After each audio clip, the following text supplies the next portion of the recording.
आज का पहला पाठ कुरिन्थियों के नाम संत पौलुस का पहला पत्र, अध्याय 3 पद संख्या 1 से 9। हम ईश्वर के सहयोगी हैं, आप ईश्वर की खेती और ईश्वर के मंदिर हैं। भाइयों, मैं उस समय आप लोगों से उस तरह बातें नहीं कर सका जिस तरह आध्यात्मिक व्यक्तियों से की जाती हैं। मुझे आप लोगों से उस तरह बातें करनी पड़ी जिस तरह प्राकृत मनुष्यों से मसीह में निरे बच्चों से की जाती हैं। मैंने आपको दूध पिलाया। मैंने इसीलिए आपको ठोस भोजन नहीं दिया कि आप इसे नहीं पचा सकते थे। आप इस समय भी इसे पचा नहीं सकते क्योंकि आप अब तक प्राकृत हैं। आप लोगों में ईर्ष्या और झगड़ा होता है। क्या यह इस बात का प्रमाण नहीं कि आप प्राकृत हैं और निरे मनुष्यों जैसा आचरण करते हैं? जब कोई कहता है मैं पौलुस का हूँ और कोई कहता है मैं अपोलो का हूँ, तो क्या यह निरे मनुष्यों जैसा आचरण नहीं है? अपोलो क्या है? पौलुस क्या है?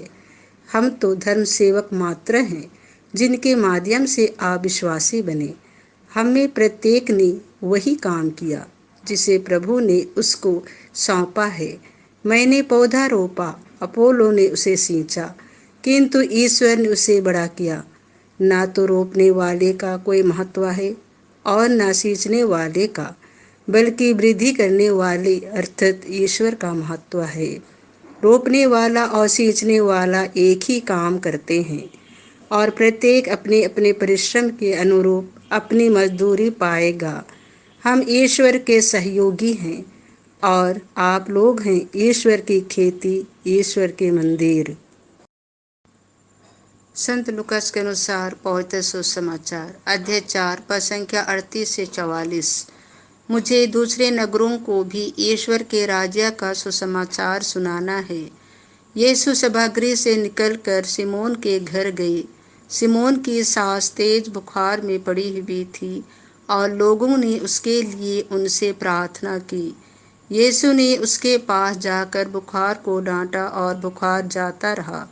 वह उसी क्षण उठकर उन लोगों का सेवा सत्कार करने लगी। सूरज डूबने के बाद सब लोग नाना प्रकार की बीमारियों से पीड़ित अपने यहाँ के रोगियों को यीशु के पास ले आए। यीशु एक एक पर हाथ रखकर उन्हें चंगा करते थे। बहुतों में से अपदूत यह चिल्लाते हुए निकलते थे, आप ईश्वर के पुत्र हैं, परंतु वह उनको डांटते और बोलने से रोकते थे क्योंकि अपदूत जानते थे कि वह मसीह हैं। यीशु प्रातःकाल घर से निकलकर किसी एकांत स्थान में चले गए। लोग उनको खोजते खोजते उनके पास आए और अनुरोध करने लगे कि वह उनको छोड़कर नहीं जाएं, किंतु उन्होंने उत्तर दिया, मुझे दूसरे नगरों को भी ईश्वर के राज्य का सुसमाचार सुनाना है। मैं इसीलिए भेजा गया हूँ। और वह यहूदिया के सभागृहों में उपदेश देते थे।